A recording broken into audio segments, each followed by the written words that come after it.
नमस्कार दोस्तों, मैं प्रमोद श्रीवास्तव मेरे चैनल लर्निंग मैथ इस सोईजी अनमोल में आपका स्वागत करता हूं। और मैं आपको मेरिट कम मीन्स का जो पेपर हुआ था रविवार को 6 तारीख को, उसके सॉल्यूशन लेकर यहां पर आया हूं। जो मैथ पेपर हुआ था उसके 90 क्वेश्चन लेकर आया हूं। उनका सॉल्यूशन कैसे करेंगे, तो यहाँ मैं आपको 75 क्वेश्चन पहले वीडियो में बता चुका हूँ। अब ये 76 से 90 तक के क्वेश्चन इस वीडियो में आपको बताऊँगा कि कैसे उनको देखेंगे, कैसे अपन लोग सही आंसर पर पहुँचेंगे। तो आइए देखते हैं और चलते हैं, समझते हैं इन क्वेश्चनों के आंसर क्या हो सकते हैं अकॉर्डिंग टू मी। चलिए देख रहे हैं अपन लोग, यहाँ पे ये कह रहे हैं कि इस चित्र में जो खाली जगह है वो खाली जगह कौन सा वाला इन चारों में से ऑप्शन भर देगा जिससे ये डिज़ाइन एकदम सही हो जाएगी। तो अपन देख पा रहे हैं यहाँ पर रखने के लिए 4 आकृतियाँ हैं और 4 आकृतियों में क्या देखना पड़ेगा, ये समानता देखनी पड़ेगी। कोई भी आकृति उठाकर उस पर रख के देख लीजिए कौन सी किससे मैच करेगी। तो ये आकृति देखो, इस आकृति को यहाँ उठाकर इससे मैच कर जाएगी, तो ये आकृति इस डिज़ाइन को कंप्लीट कर सकती है। तो 76वें प्रश्न का बी नंबर का सही होगा ऑप्शन। अपन देख सकते हैं कौन सी आकृति यहाँ पे, अपन देख सकते हैं कि यहाँ पे कौन सी आकृति फिट होगी, इस डिज़ाइन को कंप्लीट कर सकती है।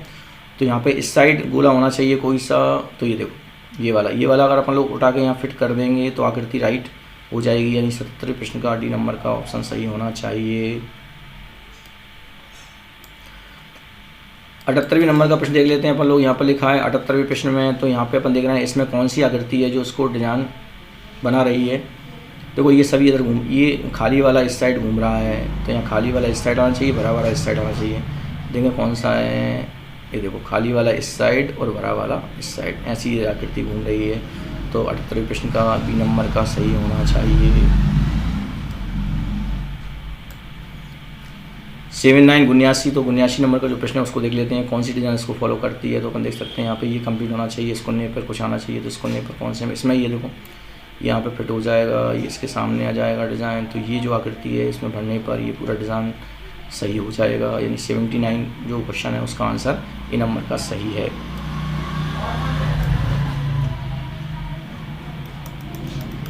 80 नंबर का प्रश्न देख लेते हैं अपन। इसमें 80 नंबर का जो प्रश्न है उसमें अपन देख सकते हैं यहाँ पर कि जो इसके सामने कौन सा है। तो यहाँ पे डिज़ाइनिंग डली हुई है उसके अंदर, ये ध्यान से देखें आप लोग, ये अंदर की ओर चली हुई है, देखो ऐसी और फिर ऐसी, तो ऐसी है तो यहाँ पे ऐसी आना चाहिए डिज़ाइन। तो इस तरह की लाइनिंग वाला कौन सा चित्र है वो अपन को देखना है। इस तरफ लाइनिंग वाला, ऐसा लाइनिंग वाला, तो ऐसा लाइनिंग वाला देखो ये ओके। डी नंबर में देखो ऐसी लाइनिंग है, ये अपन को ध्यान से देखना है। तो ये 80 का डी नंबर का सही होगा, ठीक है। ये इस आकृति को कंप्लीट कर देगा।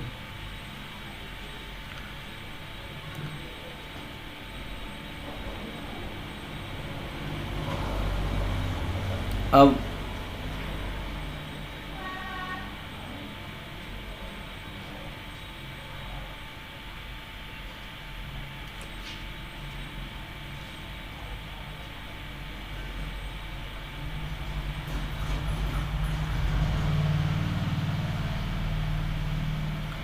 आता है 81 नंबर का प्रश्न, इसको देख लेते हैं अपन लोग। इसमें लिखा है कि एक व्यक्ति बिंदु ए से बी तक 16 मीटर प्रति सेकंड की रफ्तार से चल रहा है। अर्धवृत्ताकार मार्ग से जाने में सरल रेखा मार्ग से जाने की अपेक्षा 10 सेकंड अधिक लगते हैं। मतलब यहाँ पे क्या है, ए से बी तक पहुँचने के 2 रास्ते हैं, एक तो सीधा रास्ता है और एक ये अर्धवृत्ताकार वाला मार्ग है, इससे वो जाएगा। तो अपन को बताना है, क्या बताना है अपन को, ये बताना है कि इसका जो व्यास होगा, मतलब ए से बी तक की दूरी कितनी है, ये अपन को पता करना है।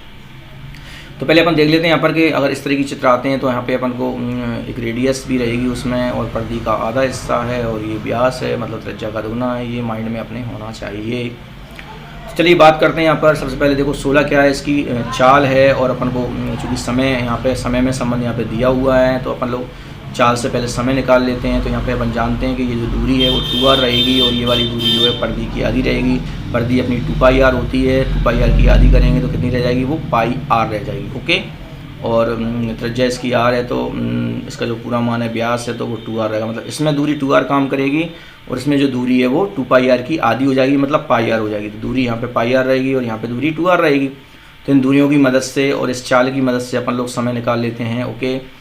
तो चूँकि यहाँ से लगने में समय ज़्यादा है इस वाले समय से, तो यहाँ पे जो समय आएगा तो ये दूरी आएगी, ये दूरी इसके लिए दूरी और ये चाल, तो ये समय आ गया इसके लिए, ठीक है। तो इसका समय जो है वो क्या है, इससे 10 सेकंड ज़्यादा है। तो इसके लिए समय निकालेंगे, वो कैसे आएगा, दूरी बटे चाल। तो इसका जो समय है उससे जो गोल वाली आकृति है उसके चलने का जो समय है वो 10 सेकंड ज़्यादा है। तो अपने इस तरह से इनको व्यवस्थित कर दिया। 16 का गुणा किया तो ये स्थिति आ गई। यहाँ पर आर का मान निकाला तो ये 140 यहाँ पर आ जाएगा। वो कैसे आएगा, यहाँ पर जो पाई का मान है वो 22/7 रख देंगे, हल करेंगे, इसको हल करके आर का मान 140 आ जाएगा। जब आर का मान 140 रहेगा तो आर का दुगना होता है ये व्यास, मतलब ए बी, ठीक है। तो आर का दुगना करेंगे तो 140 का दुगना 280 आएगा। तो 81वें प्रश्न का जो उत्तर है वो सी नंबर का 280 सही होगा, ठीक है। आगे बढ़ते हैं दोस्तों, और ये 82 नंबर का जो प्रश्न है वो देख लेते हैं। उसमें क्या लिखा है, दक्षिण जिस प्रकार उत्तर पश्चिम से संबंधित है उसी प्रकार पश्चिम किस दिशा से संबंधित है। तो इस तरह के क्वेश्चनों में जब दिशाओं वाले क्वेश्चन आते हैं तो अपन को ये उत्तर दक्षिण पूर्व पश्चिम एक डायग्राम बना लेना चाहिए अपने पास, और इससे आसानी से होता है उन संबंधों को देखना। तो दक्षिण उत्तर पश्चिम से देखते हैं, जो दक्षिण है वो उत्तर पश्चिम के, देखो दक्षिण के उत्तर पश्चिम कहाँ पर है, इसके लेफ्ट साइड है। देखो दक्षिण के लेफ्ट साइड में आ रहा है उत्तर पश्चिम। तो वो पूछ रहे हैं कि पश्चिम में किधर आएगा। तो पश्चिम जो यहाँ पे अगर खड़े होंगे अपन लोग तो पश्चिम में जब देखेंगे तो लेफ्ट में कौन आएगा, ये वाला एरिया आएगा, उत्तर पूर्व कौन सा, ये है। यानी 82वें प्रश्न का उत्तर ए नंबर का सही होगा, उत्तर पूर्व। अब ये 83 नंबर का प्रश्न आता है, इसको देख लेते हैं। तो यहाँ एक कूट भाषा में कुछ वर्ड दिए गए हैं। यदि किसी कूट भाषा में 1234 को BADC लिखा जाता है तो 5678 को उसी भाषा में क्या लिखा जाएगा। ये वैसे जो सभी अंक हैं जो एक तरह से इंग्लिश में जो अंक रहते हैं उनके हिसाब से ये दिए गए हैं, कौन सा स्थान है उसी हिसाब से उनका नंबर दिया गया है, ठीक है। अब इनको कूटनीति क्या है, ऐसे अपन जानते हैं कि अगर 12 है तो 12 को अपन लोग BA लिखते हैं, 12 को AB लिखेंगे, लेकिन पलट के लिखा है BN ने। और 34 को कितना लिखेंगे अपन लोग, 34 को लिखेंगे CD, लेकिन पलट के लिखा है। 56 को क्या लिखेंगे अपन लोग, 56 को लिखेंगे EF क्रम के हिसाब से, ABCD में क्रम के हिसाब से, लेकिन पलट के लिखना है इसको, तो FE, 56 को FE लिखेंगे, ओके। इसमें 78 है, 78 को क्या लिखेंगे क्रम के हिसाब से GH, लेकिन चूँकि पलट के लिखा है कूट भाषा में तो HG, तो FEHG आना चाहिए। तो 56-78 को FEHG आएगा। दैट मीन्स 83 का सी नंबर का उत्तर सही होना चाहिए। चलिए 84वां प्रश्न देख लेते हैं। और 84वें प्रश्न में लिखा है कि एक व्यक्ति उम्र में अपनी पत्नी से 3 वर्ष बड़ा है जबकि अपने पुत्र से 4 गुना बड़ा है। 3 वर्ष बाद पुत्र की उम्र 15 वर्ष होगी, तो माँ की आयु बताइए। तो पत्नी की X है और पति उससे 3 वर्ष बड़ा है, दिख रहा है साफ साफ, पत्नी की X है, पति उससे 3 वर्ष बड़ा है, और पुत्र अपने पिता से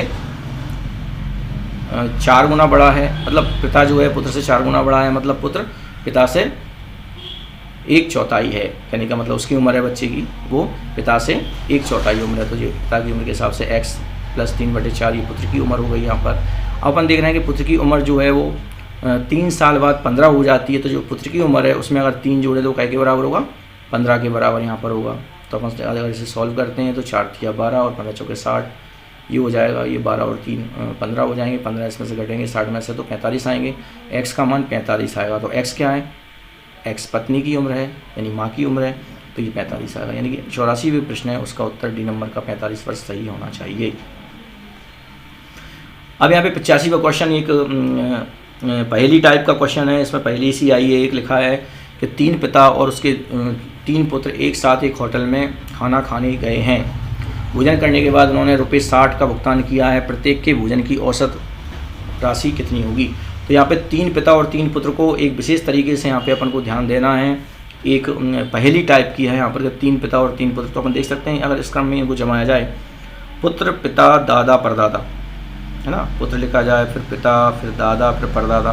तो हम देख रहे हैं इन 4 नामों में 3 पिता आ रहे हैं और 3 पुत्र आ रहे हैं। देखो 3 पिता आ रहे हैं, 1 2 3, ये तीनों पिता आ रहे हैं। देखो ये इसका पिता, ये इसका पिता, ये इसका पिता आ रहे हैं। 3 पुत्र आ रहे हैं, देखो इसमें ये इसका पुत्र, ये इसका पुत्र और ये इसका पुत्र आ रहे हैं। तीनों पुत्र, तीनों इस तो इसमें 3 पुत्र भी आ रहे हैं और इसमें 3 पिता भी आ रहे हैं। कुल कितने लोग हो गए, 4 लोग हो गए। तो 4 लोगों को जब 60 रुपये दिए जाते हैं तो एक व्यक्ति को कितना दिया जाएगा, आप ही बता दीजिए। 15 × 60 यानी एक व्यक्ति के लिए 15 रुपये होंगे। तो यहाँ पे 85वां प्रश्न जो है उसका ए नंबर का उत्तर 15 रुपये सही होगा। चलिए दोस्तों आगे बढ़ते हैं, अगले वाले निर्देश अपन लोग देखते हैं यहाँ पर, ठीक है। तो इसमें लिखा हुआ है कि निम्नलिखित उदाहरणों में ए और बी में संबंध है, ऐसा ही संबंध सी में है, दिए गए 4 विकल्पों में भी बताइए। तो ये चित्रों में अपन को देखना है कि क्या यहाँ पे संबंध। देखिए अपन देख सकते हैं यहाँ पर कि जो चौकोर बना हुआ था इसके अंदर का जो मान था वो 90 डिग्री 45 डिग्री घूम गया है और बाहर का हिस्सा गायब हो गया है। तो बाहर का हिस्सा गायब हो गया और ये 45 डिग्री घूमना है, तो कौन सा है? तो ये है, देखो बाहर का हिस्सा गायब हो गया और 45 डिग्री घूम गया है, तो 46वीं का उत्तर सी होना चाहिए। 86वीं का उत्तर सी होना चाहिए। इसमें देख लेते हैं अपन लोग यहाँ पर कि छोटी सी आकृति, एक वक्राकार आकृति दी गई है और एक चौकोर दिया गया है। तो चौकोर अंदर जाकर डार्क हो जाता है और ये आकृति पूरी कंप्लीट बना देती है उसको। तो वैसे यहाँ पर देख सकते हैं कि जो ये अंदर जाके डार्क होगा और ये आकृति उसकी चौकोर वाली, ये आकृति चूँकि वक्राकार है तो वक्र में बना था वो, और ये एक स्लेंट एक लाइन है, तो लाइन के हिसाब से ये इसे घेरेगी। तो ये अंदर काला होना चाहिए और बाहर एक चौकोर होना चाहिए। तो अंदर काला है और बाहर एक चौकोर, ये इसको बना देगा इस तरह से, ठीक है। ये एक अंदर पहुंच जाएगा और बाहर एक चौकोर यहाँ पे बन जाएगा। तो 87वें प्रश्न का उत्तर बी नंबर का सही होना चाहिए। 88 नंबर का प्रश्न है, वो देख लेते हैं। इसमें ये आकृति दी गई है, तो अपन यहाँ पे ध्यान से देखना है कि यहाँ पे कौन आएगा। चलिए देख लेते हैं यहाँ पर। तो ये देख रहे हैं, इधर ये आकृति घूम रही है, देखो ये आकृति इधर घूम रही है। ये वाला हिस्सा यहाँ पे आ रहा है, ये हिस्सा यहाँ पे आ रहा है और ये हिस्सा यहाँ पे आ रहा है, ठीक है, आ रहा है। तो वैसे ही जब घूमेगी तो ये हिस्सा यहाँ पे आ जाएगा, ये यहाँ पे आ जाएगा और ये वाला यहाँ पे आ जाएगा। तो यहाँ पे आने वाला कौन सा है, देख सकते हैं अपन लोग, जी है, ये वाला है ना। तो 88 वाले प्रश्न का ये वाला डी नंबर का सही होना चाहिए।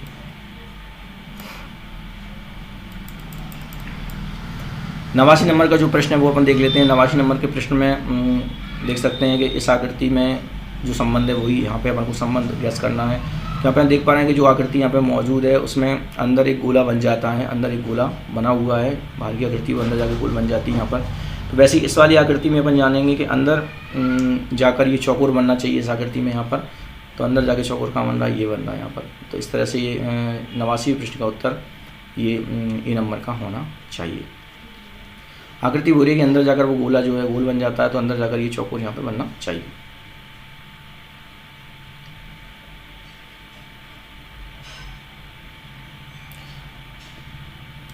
तो अब 90 वाला प्रश्न आता है। 90 प्रश्न लास्ट है और इसमें अपन देख पा रहे हैं कि यहाँ पे अगर ये देखो एक व्रत है और व्रत में बहुत सारी लाइनें यहाँ पे टच की गई हैं। देखो 1 2 3 4 लाइनें खींची गई हैं। तो यहाँ पे एक वर्ग बना हुआ है, तो इसमें भी 4 लाइनें खींची चाहिए, 1 2 3 4। इसमें देखो ये 90 प्रश्न का उत्तर जो है वो सी नंबर का सही होगा दोस्तों। तो दोस्तों आपने देखा कि जो मेरिट कम मीन्स का पेपर था उसके पूरे 90 प्रश्न मैंने यहाँ बारीकी से आपको बताए हैं, समझाए हैं कि इस तरह से आप चारों जो ऑप्शन है विकल्प हैं उनमें से सही चुनाव कर सकते हैं। तो अगर वीडियो आपको अच्छी लगी हो, पसंद आई हो, तो आप इस वीडियो को लाइक शेयर ज़रूर करें, कमेंट्स करें और मेरे चैनल को सब्सक्राइब करें। धन्यवाद सर।